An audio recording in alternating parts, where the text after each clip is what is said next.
no es. La explicación que dan aquí no es que sea muy profesional, pero igual nos sirve como recorderis para que acordemos que es un soplo. Entonces, hay unas válvulas del corazón, ¿cierto? Hay unas válvulas del corazón. ¿Qué son esas válvulas? Para que ustedes se hagan de cuenta, ¿a qué me refiero yo con válvulas? Son como unas membranitas, ¿sí? Unas membranas eh, que abren y cierran, abren y cierran, abren y cierran cada vez que ocurre el ciclo cardíaco, ¿cierto? Entonces, ellas se abren para dejar pasar la sangre y se cierran para que la sangre ya no pase más y la que ya pasó no se devuelva. Esa es la función de las válvulas aórticas. Entonces hay válvula pulmonar, válvula aórtica, válvula mitral y válvula tricuspidia. Esas cuatro son las válvulas y por lo tanto se habla de esos soplos. Entonces, si se escucha un soplo en el lugar donde sabemos que está la válvula tricuspidia, entonces decimos que es un soplo tricuspidio.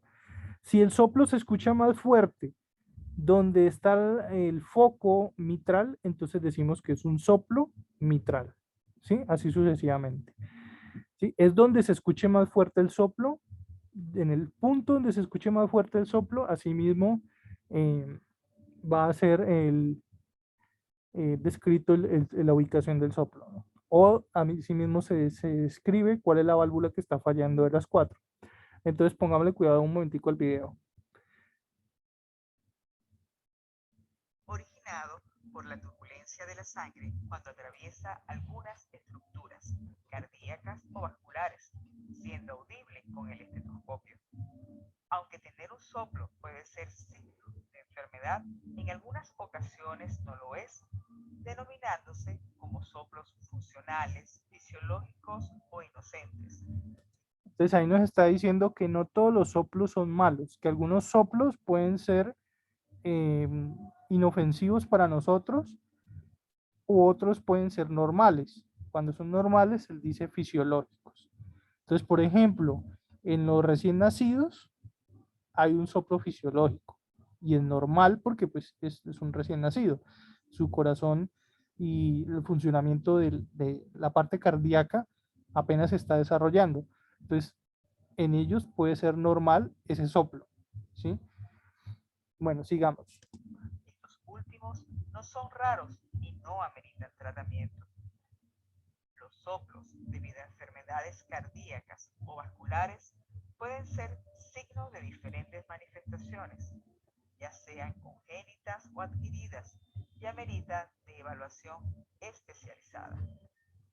Podemos presentar un soplo en las siguientes condiciones. 1.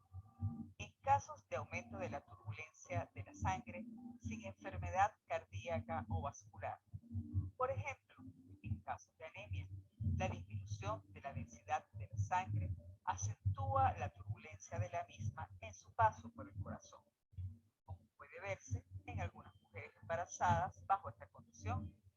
Otra causa de aumento de la turbulencia de la sangre, sin que necesariamente exista enfermedad cardíaca, son la fiebre o el hipertiroidismo. 2. En algunos niños, por la delgadez de la caja torácica, es posible oír mejor la turbulencia sanguínea normal, originando el llamado soplo inocente. Si el pediatra sospecha que el niño puede tener algo más importante que un soplo funcional, lo derivará a un cardiólogo infantil. 3. En casos de comunicaciones anormales entre cavidades cardíacas o vasos, por ejemplo, comunicación entre los ventrículos o fístulas arteriovenosas. Lo que yo les decía la semana pasada, no es normal que la sangre que hay del lado derecho del corazón se combine con la del lado izquierdo. Entonces, aurícula derecha y ventrículo izquierdo, perdón, aurícula derecha y ventrículo derecho no deberían conectarse con ventrículo derecho y aurícula derecha. No sé si lo dije bien. Bueno, el caso es que ambos lados del corazón no deberían juntarse. ¿sí? Y aquí nos lo está mostrando. Si eso llegara a ocurrir, es decir, la sangre que hay del lado derecho se comunicara con la del lado izquierdo, pues no es tan normal, ¿cierto? Y entonces eso puede generar que se escuche un soplo. 4. En situaciones de estrechez de las válvulas cardíacas o vasos sanguíneos, llamadas estenosis. 5. En situaciones de regreso de la sangre por una válvula cardíaca con cierre defectuoso, conocida como insuficiencia valvular. Antes de irnos, no olvide visitar nuestra web, arterias. Bueno, entonces miren todas las razones que habían para que se escuche un soplo. Ahora vamos a escuchar cómo cómo se escucha un soplo, ¿listo? Por acá hay uno, atentos a este. Dice soplo de la estenosis aórtica. Entonces, aquí les toca afinar un poquito el oído porque de pronto no se escucha bien. Pero, ¿qué es lo que vamos a escuchar? Vamos a escuchar el corazón y lo que suena de fondo no es la respiración. Lo que suena de fondo es el soplo, ¿listo?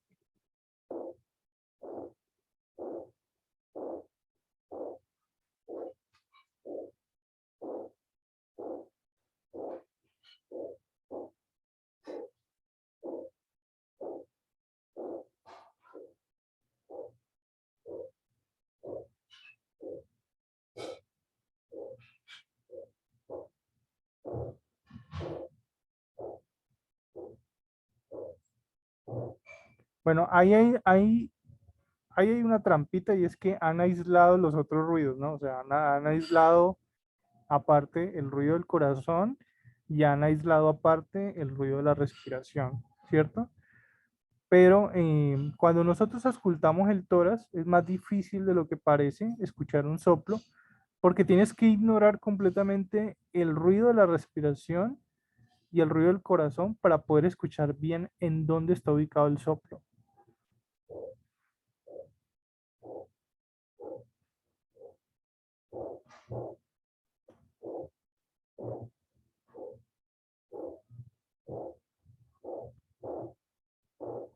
Bueno, entonces este es una soplo de estenosis aórtica.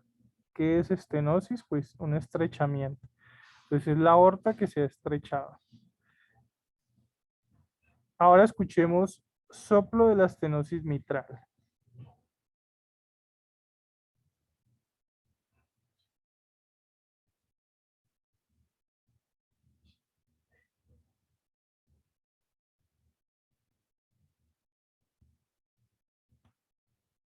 Ni se escucha, ¿no? O sea, es muy inaudible realmente la válvula mitral.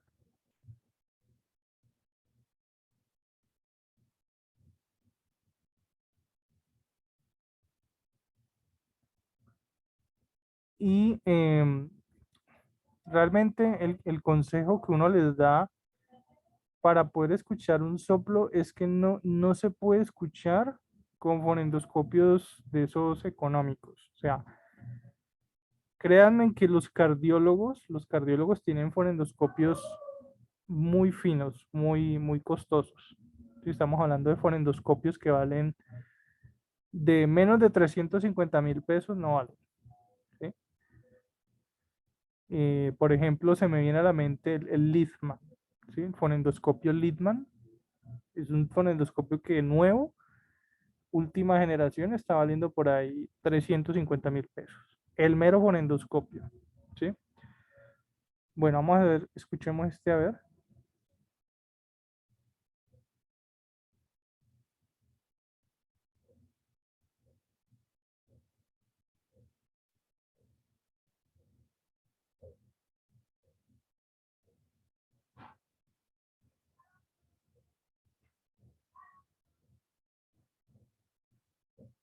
Bueno, entonces, esos son soplos, ¿listo? Voy a dejarlo hasta ahí porque de colmo tengo ruido de fondo, tengo por acá gente poniendo música, tengo gente por acá cantando, entonces no me ayuda mucho a esta parte. Bueno, vamos a dejar hasta ahí con lo de los soplos. Volvamos acá. Entonces, soplo de insuficiencia tricuspidia, es decir, es un soplo que se va a escuchar donde está el foco tricuspidio. Eh, yo creo que voy a buscarles una imagen de dónde están los soplos para que ustedes lo entiendan mejor esa parte. No sé si se acordarán de que yo una vez les hablé de los planos del tórax, ¿cierto? O sea, es decir, yo les dije que había línea paraexternal, línea medio clavicular, línea medio axilar. Bueno, con esas líneas y con los espacios intercostales, que es el espacio que hay entre costilla y costilla, es que nosotros ubicamos los focos donde tenemos que auscultar con el fonendoscopio para escuchar estos soplos. Suena sencillo, pero es un poquito más de aprenderse los planos del tórax, ¿sí? Y pues es un poquito más complejo de entender si no tengo la imagen aquí en estos momentos, ¿sí? Pero ya les estaré compartiendo una imagen. Signos de crecimiento ventricular derecho, dice acá, en SG. ¿Qué es SG? Electrocardiograma, ¿sí? Entonces, crecimiento ventricular derecho en un electrocardiograma, ¿listo? Aumento del arco pulmonar en la radiografía del tórax, y muchos pacientes con EPOC no llegan a desarrollar fallo cardíaco derecho crónico, aunque sí pueden presentar síntomas de insuficiencia cardíaca durante las exacerbaciones. Entonces, estamos hablando de una enfermedad pulmonar que puede terminar comprometiendo el funcionamiento cardíaco, puede terminar afectando el hígado, puede terminar afectando eh, la oxigenación de la sangre, por eso hablamos de cianosis, y puede terminar incluso afectando la forma en la que el paciente respira, por eso hablábamos la otra vez de el sobreesfuerzo que hacen los músculos accesorios de la respiración.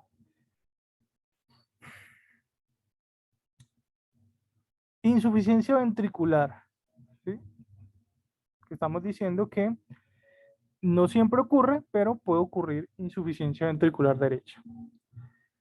Entonces dice acá, segundo tono aumentado en el foco pulmonar, es decir, vamos al foco pulmonar como si fuéramos a escuchar un soplo, pero entonces se oye más fuerte, ¿sí? Se oye muy fuerte el sonido de la circulación. Por eso habla de tono aumentado en foco pulmonar. Se va a escuchar un soplo de insuficiencia tricuspidia, que es lo que hablamos ahora rato, ingurgitación yugular, reflujo hepatoyugular, hepatomegalia congestiva y edemas de miembros inferiores. Entonces, todo es este cuadro. Todo este cuadro en la insuficiencia ventricular derecha. Entonces, ¿cuál es el lado que se está comprometiendo? Pues el ventrículo derecho, ¿sí? Por eso dice insuficiencia ventricular derecha. Entonces, vamos acá al corazón. Miren, acá hay una imagen del corazón. Las cavidades que están arriba, pues yo digo arriba porque en los dibujos la suelen representar arriba, pero en realidad el corazón está acostado, ¿no? O sea, el corazón está más acostado que paradito, ¿sí? Sino que en los dibujos siempre lo vamos a ver así paradito. Entonces, las cavidades que uno normalmente ve acá arriba, como esta y esta, ¿qué serían? Estas dos cavidades. Esta sería la aurícula derecha y la aurícula izquierda, ¿sí? Es decir, siempre que ustedes vean una imagen del corazón, las cavidades de arriba son las aurículas y las cavidades de abajo, ¿sí? Que son esta de acá y esta de acá, son los ventrículos. ¿Listo? Aurículas y ventrículos. ¿Eso qué significa? Significa que tenemos dos aurículas y dos ventrículos, ¿sí? El lado derecho, el lado derecho es el que va hacia los pulmones. ¿Se acuerdan que yo les decía que se dirigía enviaba la sangre a oxigenar a los pulmones, ¿sí? Y el lado izquierdo, que es el que viene de regreso de los pulmones, es el que luego va a mandar la sangre oxigenada al resto del cuerpo. En otras palabras, la circulación sanguínea tiene dos momentos o dos fases, ¿sí? Una fase donde recibe la sangre sin oxigenar de acá, ¿cierto? Viene sin oxígeno y la tiene que mandar a oxigenar por medio del ventrículo derecho acá, ¿cierto? Una vez se oxigenan los pulmones, viene de regreso, pero hacia el lado derecho, ¿sí? Es decir, acá. Llega acá, ¿cierto? Y el corazón luego manda toda esa sangre oxigenada al resto del cuerpo. Esas son las dos fases de la circulación sanguínea. No confundirlas con las fases cardíacas, que es sístole y diástole, no. Bueno, entonces dice acá, el corazón, esto está como que en otro idioma, ¿ok? Dice acá pulmonal.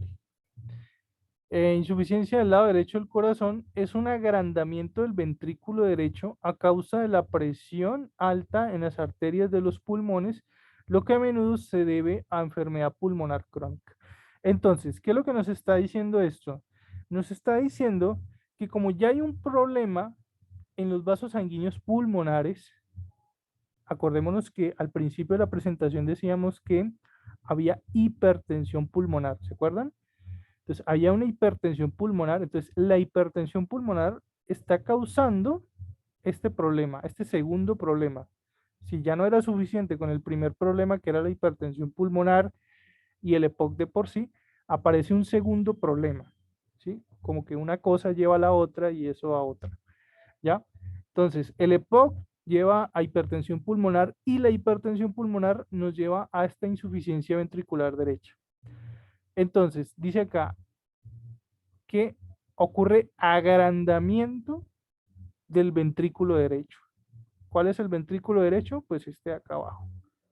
Este es el ventrículo derecho. Entonces, se va a agrandar el ventrículo derecho por culpa de la presión arterial alta en las arterias pulmonares. Entonces, esa hipertensión pulmonar va a llevar a que este ventrículo se agrande. ¿Listo? Entonces, miren, acá nos dice, va a haber una dilatación, un estiramiento del ventrículo y una hipertrofia. ¿Se acuerdan que era hipertrofia? Lo dijimos ahora rato, ¿no? Que era un crecimiento excesivo de las células. No en número, no en cantidad, sino la misma cantidad de células, pero agrandadas, estiradas por un sobreesfuerzo, que era el ejemplo que yo les daba con los fisicoculturistas. Entonces, así como los fisicoculturistas que levantan mucho peso y el músculo se les agranda, pues aquí el corazón, debido a ese sobreesfuerzo, termina agrandándose, hipertrofiándose. Entonces, este lado de acá se engruece. ¿Sí? Bueno, conclusión, dice acá. A ver, yo entiendo, trato de relacionar el cuadro. Dice acá, bronquitis crónica y enfisema. Aspectos, cianosis, somnolencia, edemas en extremidades, ¿sí? Enfisema, delgado, ansioso, taquipnéico, tórax en tónel, tiraje intercostal y desnutrición. Tos y expectoración frecuentes, en el enfisema es menos importante, disnea leve, en el enfisema es intenso. ¿Sí? Aquí hay un cuadro comparativo entre la bronquitis crónica y el enfisema. Diagnósticos, otra de la anamnesis, la valoración física, ya lo dijimos. Prueba de disnea, espirometría. Uy, de eso sí no hemos hablado, no hemos hablado de la espirometría. Y radiografía simple de tórax.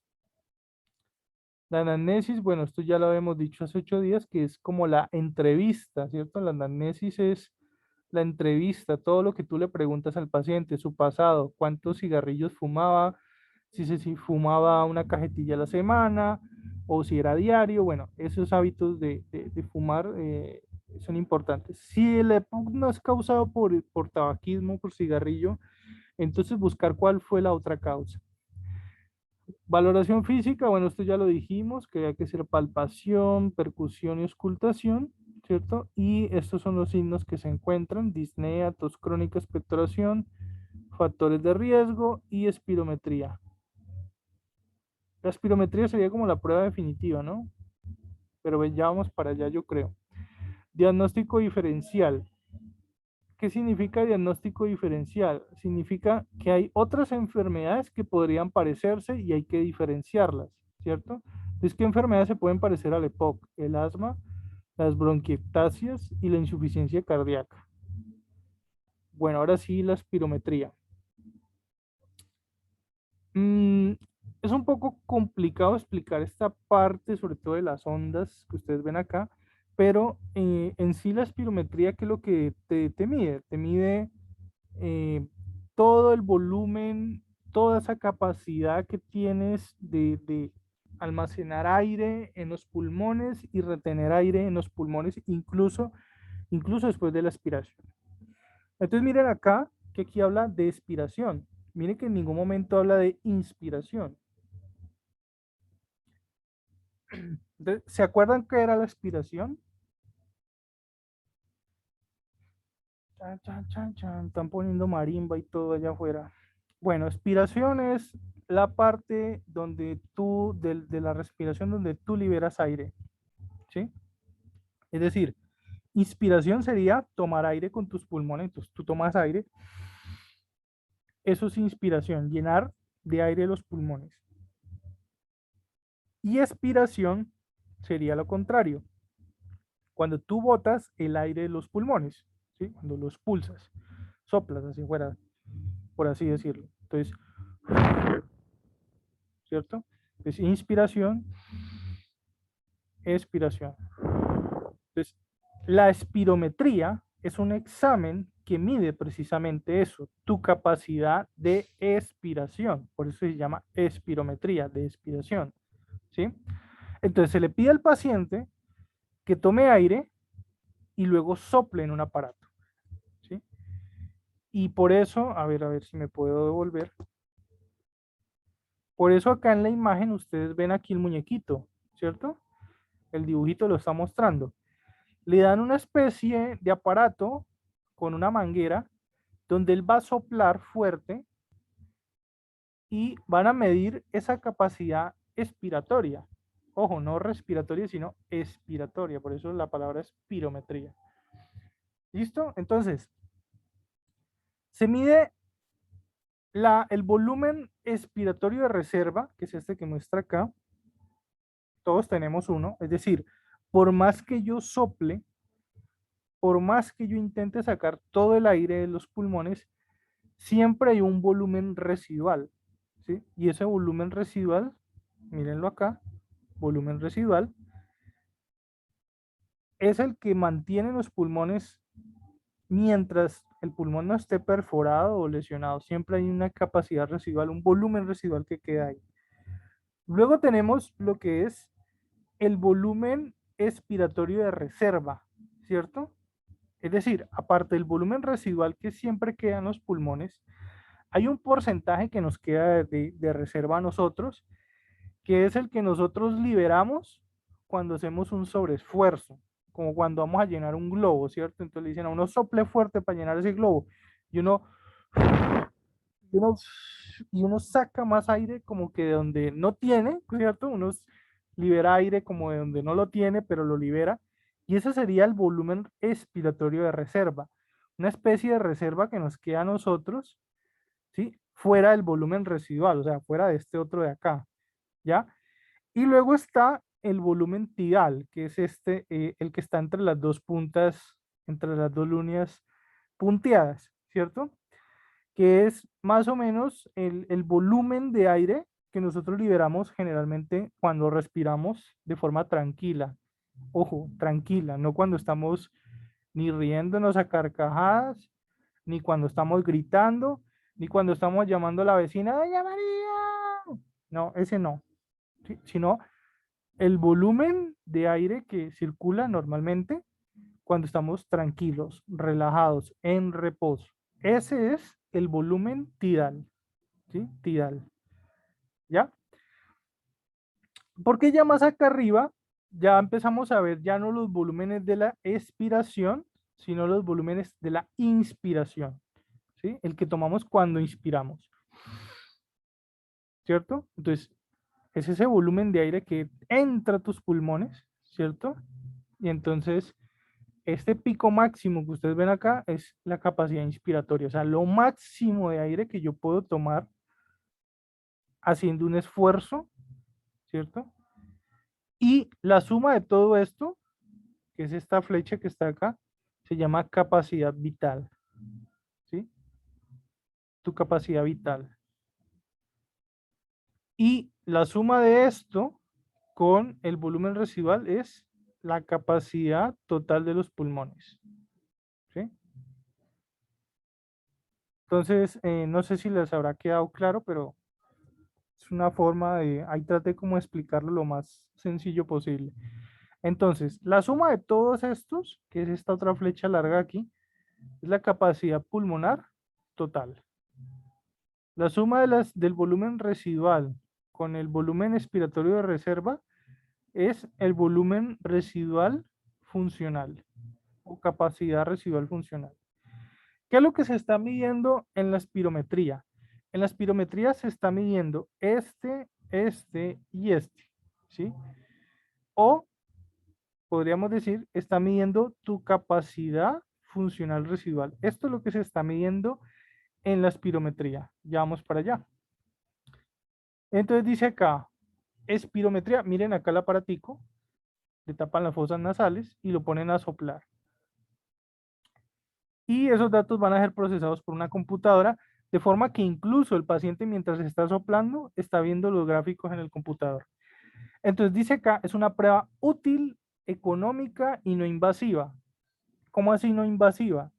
Pues que no te están inyectando ni te están metiendo un aparato por dentro del cuerpo, ¿sí? Simplemente te metes un tubo a la boca y ya, eso no es invasivo, ¿cierto?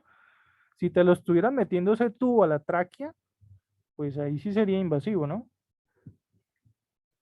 O si te estuvieran perforando con agujas, pinzas, bisturís, no sé, eso es invasivo. O sea, todo lo que perfora la piel y entra a tu cuerpo es invasivo. Entonces, por eso se habla de técnica no invasiva. Mide la función pulmonar esencial para la detección de la obstrucción del flujo aéreo y el objetivo, dice, es la confirmación del diagnóstico de sospecha de EPOC y descartar el diagnóstico de asma bronquial. Entonces, una forma de diferenciar el asma del EPOC es con esta prueba. ¿Claro? Mide los flujos y los volúmenes respiratorios útiles para el diagnóstico y seguimiento de las patologías respiratorias. Mide la cantidad de aire que el paciente puede expirar y el tiempo que tarda en hacerlo. Ojo, el tiempo también es importante, porque el paciente puede que, listo, almacene una gran cantidad de aire en la expiración, pero si el momento de botarlo se demora mucho, ¿eso qué me está indicando?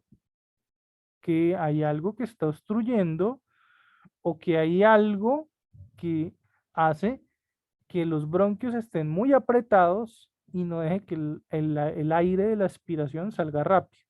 Y eso es un signo de POC, ¿sí? Eso es un signo de POC, ¿sí? Porque si se acuerdan, acá al principio de la presentación, hablábamos de una hiperinsuflación acá en el tórax. ¿Se acuerdan? Que esto acá se agrandaba. ¿Y eso es por qué? Porque se está acumulando el aire, ¿sí? De la inspiración, ¿sí? Y al momento de hacer la expiración, mírenlo acá, el primer signo de POC, el primero de todos, expiración alargada. ¿Se acuerdan? Entonces, ¿eso qué significa? Que listo, el paciente puede retener mucho aire en los pulmones, ¿cierto? Pero se demora también mucho tiempo en sacarlo. expulsarlo. ¿Por qué? Porque los bronquios están apretados, están estrechados, ¿sí? Entonces, ¿qué gano yo con llenar, tener unos pulmones que pueden llenar mucho, mucho aire, pero me cuesta a mí un sobreesfuerzo enorme hacer que salgan de acá, de los alvéolos y de los bronquios, ¿cierto? Y esa es la principal diferencia con el asma, ¿sí? Porque el asmático lo que le cuesta trabajo para respirar es meterlo, ¿cierto? Llenar de aire sus pulmones, no sacarlo, ¿sí? Entonces, esa aspiración alargada, por eso hablo que del tiempo es muy importante, es un signo de POC, ¿ya? Esa es la principal diferencia. Entonces, miren lo que dice acá, el tiempo que tardan en hacerlo. Volumen expiratorio forzado en el primer segundo, variable funcional que define la gravedad. Capacidad vital forzada, la cantidad de aire que se expira en una respiración. Y FEF, flujo expiratorio máximo. Entonces, todo esto tiene sus siglas. CBF, FEF, BEF. ¿Sí? Para que no se la den a ver raros cuando empiecen a ver estas siglas. Entonces dice acá, debe calcularse un cociente entre BEF y CBF, es decir, entre volumen respiratorio forzado en el primer segundo y capacidad vital forzada. Su valor máximo es de 70-80%. Generalmente es menor del 70%. Si es menor del 70%, es indicación de obstrucción, ¿sí? De obstrucción. En EPOC ambos parámetros disminuyen, ¿sí? Y es que recuerden que EPOC lo dice en el nombre, ¿no? Enfermedad pulmonar obstructiva crónica. Es decir, si hay una obstrucción, pero no es la obstrucción que normalmente se nos viene a la cabeza, ¿no? Porque cuando nosotros nos dicen, ah, es que tienes una obstrucción pulmonar, lo primero que a nosotros se nos viene a la cabeza es, ah, es que tiene un objeto que está atragantado, ¿no? Se comió algo y se atragantó. Se comió una canica y la canica le tapó la vía aérea, ¿no? Es lo primero que uno de pronto se le viene a la cabeza cuando uno le dicen obstrucción, ¿no? Porque como en el corazón es así, cuando el corazón se obstruye generalmente es un tapón de grasa o un tapón hecho de coágulos, ¿sí? Es decir, un trombo. Entonces, eso es lo primero que se le viene a uno a la cabeza cuando uno le hablan de obstrucción, ¿no? Uno dice, oh, una obstrucción es un tapón ahí que está obstruyendo, ¿sí o no? Acá en el EPOC, la obstrucción no es ningún objeto, no es ninguna canica, no es ningún pedazo de comida que está obstruyendo ahí, no. Acá en el EPOC se habla de obstrucción porque el bronquio se ha estrechado, ¿sí? El bronquio se ha hecho más estrecho, ¿sí? Entonces por eso se habla de enfermedad pulmonar obstructiva crónica, EPOC. Bueno, entonces acá dice, simple y forzada. Consiste en solicitar al paciente que tras una inspiración máxima, ¿qué sería? Entonces se le pide al paciente que haga una inspiración máxima. Entonces, ¿cómo sería? Sería así. ¿Sí? Es decir, que se le pide al paciente que tome todo el aire que pueda, ¿cierto? Entonces, ¿cierto? Que llene sus pulmones al máximo posible de aire y luego le piden que expulse todo el aire de sus pulmones durante el tiempo que necesite para ello. O sea, que se tome el tiempo que necesite para sacarlo todo. Entonces, con eso se mide el tiempo. Entonces dice acá, con esos datos se va a obtener el volumen tidal, el volumen de reserva inspiratoria, el volumen de reserva expiratoria, la capacidad vital, el volumen residual y la capacidad pulmonar total. Es decir, todas estas variables que estaban acá en esta tabla. Y en la forzada dice acá, tras una inspiración máxima se le pide al paciente que realice una expiración de todo el aire en el menor tiempo posible. O sea, hágalo ya, o sea, hágalo rápido. Dice acá, es más útil pues permite establecer el diagnóstico de patologías respiratorias, valores que se obtienen CBF, BEF, que es las siglas que vimos ahora rato, relación de CBF, BEF y FEF, es decir, volumen respiratorio forzado en el primer segundo, capacidad vital forzada y flujo respiratorio máximo. Entonces, de acuerdo a el tiempo que el paciente tardó en sacar todo el aire de sus pulmones, con eso yo saco este primero que es BEF, ¿sí? El tiempo. BEF, acá está al revés, pero bueno, de pronto porque está en inglés las siglas también. Eh, entonces, con ese tiempo se mide eso. Entonces, miren acá, con eso se sacan los 3 estadios de EPOC. EPOC leve, EPOC moderado y EPOC grave. Y en categoría 0, pues sería el paciente que no tiene EPOC, o sea, paciente sano, pero que de pronto está en riesgo, ¿sí? Entonces dice acá, característica, espirometría sin síntomas crónicos, tos, aumento de la producción de esputo. EPOC leve. Entonces dice acá, ya la velocidad es menor del 70%, con o sin síntomas crónicos. EPOC moderado, mayor del 70%, y EPOC grave, mayor del 70%, con una velocidad menor del 30 o el 50%, dice acá, más insuficiencia renal.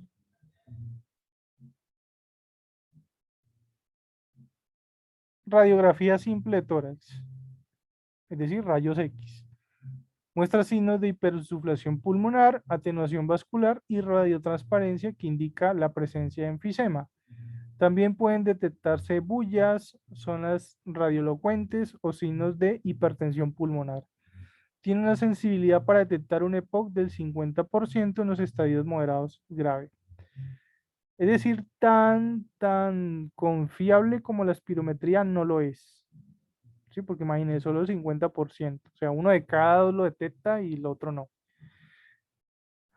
Pero bueno, igual hay que mencionarla como prueba complementaria, podría decirse acá. Aquí habla de otras pruebas complementarias. Dice acá hemograma, prueba de la marcha a los 6 minutos. Entonces dice acá el hemograma, se va a ver leucocitosis con leucopenia, exacerbaciones de causa infecciosa, poliglobulia es una proporcional a la gravedad y a la antigüedad de la insuficiencia respiratoria y anemia en pacientes graves.